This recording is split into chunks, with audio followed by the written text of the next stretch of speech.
Një segment rreth 20 metra i rrugës sën rikonstruktuar në fshatin Usoj, pjesë e zonës së Mallakastër, është shembur vetëm pak muaj pas inaugurimit.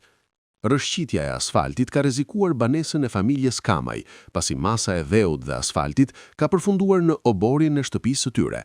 Fatmirësisht, në momentin e incidentit, nuk ka pasur automjete në lëvizje dhe nuk janë raportuar dëme në njerëz apo banesa.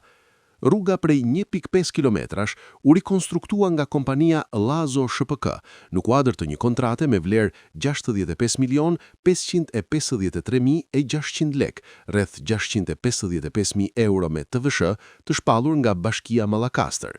Kompania, me seli në bishqethëm të Lushnjës dhe në pronësi të Aldi dhe Anea Lazo, ishte skualifikuar në vitin 2024 për 6 muaj nga përfitimi i kontratave publike, pasi kishte mashtruar në të paktën 4 tendera, duke mos deklaruar një gjop të vendosur nga Inspektoriati Shtetëror i Punës dhe Shërbimeve Shoqërore.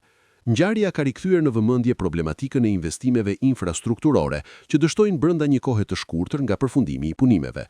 Shembje, rrëshqitje dherash dhe amortizimi i shpejtë i asfaltit janë evidentuar së fundmi në disa projekte të promovuara si investime strategjike, duke ngritur pikpyetje mbi cilësinë e punimeve, kontrollin teknik dhe përgjegjësitë institucionale në menaxhimin e fondeve publike.